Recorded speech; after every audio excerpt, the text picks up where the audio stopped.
Warum sind Angst, Panikmache und das Versinken in negativen Energien und Gefühlen das reinste Gift für jeden Einzelnen von uns und unser Gemeinwohl im Ganzen? Lass uns stattdessen schauen auf dieses Dreieck innerer Frieden, weibliche Kraft und das Erkennen des Göttlichen in uns.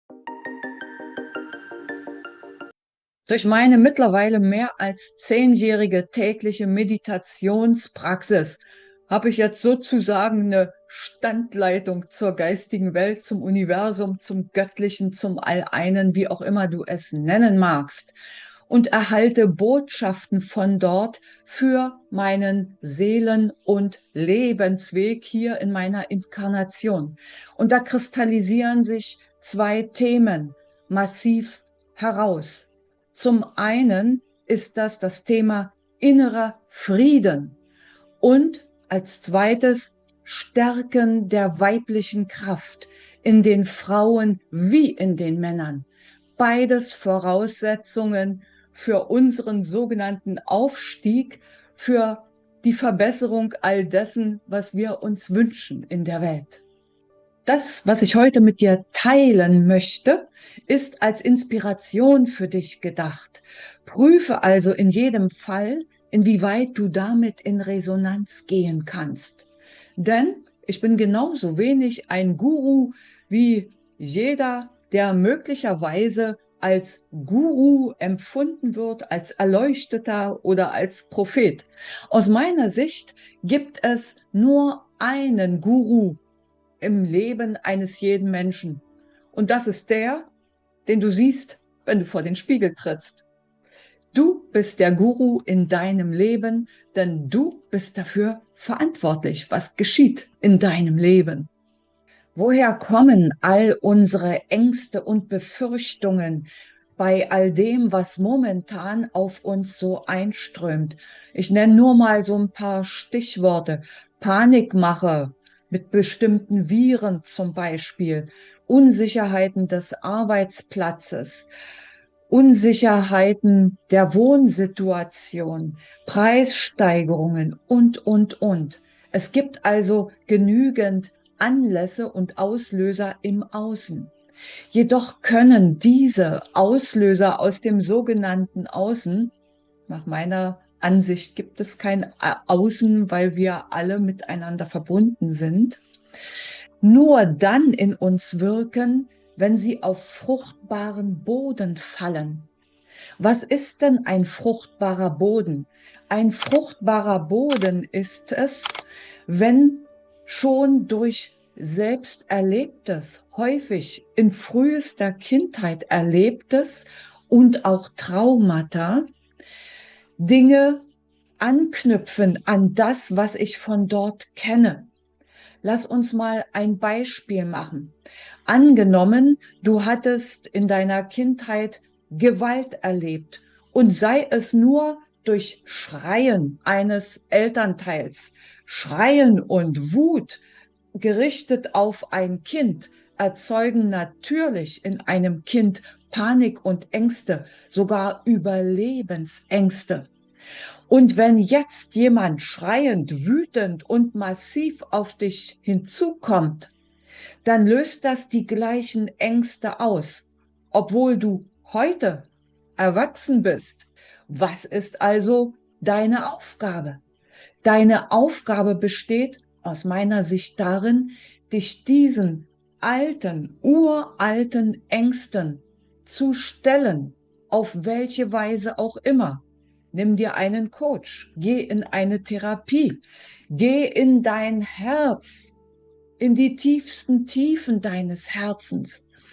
Durchfühle diese Gefühle von damals und mache dir bewusst, dass die Gefühle von damals eben Gefühle von damals sind und mit der heutigen Zeit, mit deinem heutigen reifen, erwachsenen Sein nichts mehr zu tun haben. Integriere sie, mache dir klar, dass es jetzt an der Zeit ist, aufzuräumen mit diesen Dämonen aus der Vergangenheit. Viele von uns haben Trauma erlebt. Trauma zum Beispiel ganz einfach schon dadurch, dass wir Eltern oder Großeltern hatten, die den Krieg erlebt haben.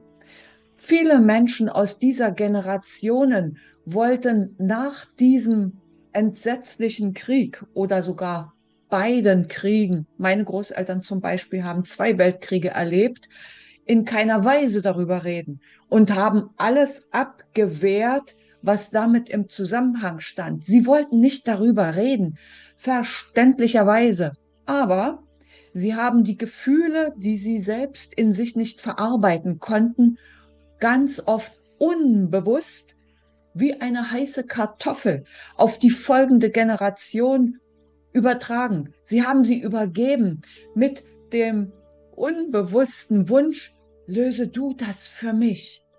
Und was, wenn ich dir die Frage stelle, vielleicht ist es unsere Aufgabe, uns genau darum zu kümmern, das zu lösen, das zu lösen, das bedeutet aber Zugang zu schaffen zu unseren tiefsten Gefühlen, uns aufzumachen, das Herz aufzumachen für diese tiefsten Gefühle.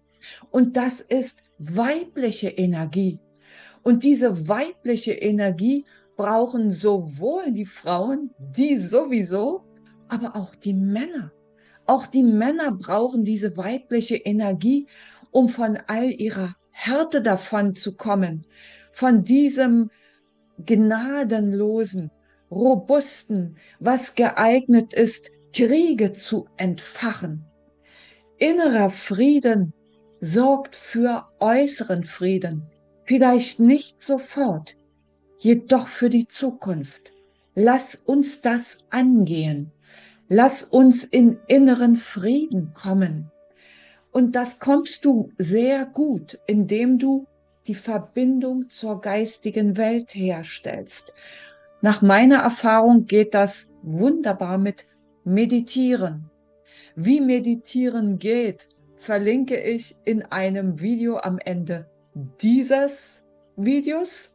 Schau es dir gerne an. Es ist eine Art Anleitung für den Fall, dass du damit noch nicht so dich auseinandergesetzt hast.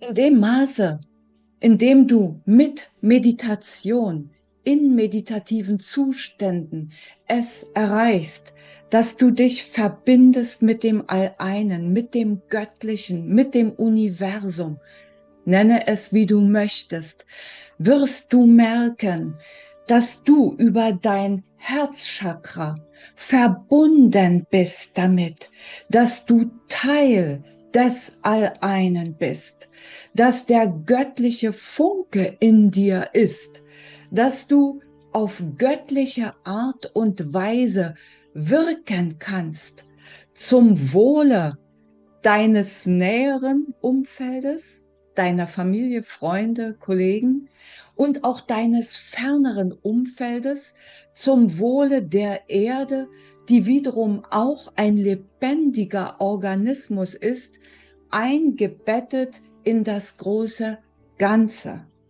Wow, das war jetzt pathetisch, glaube ich.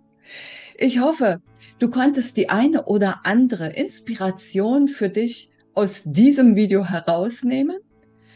Geh damit in Meditation, hab eine gute Zeit und bis zum nächsten Video oder Podcast sage ich an dieser Stelle Tschüss.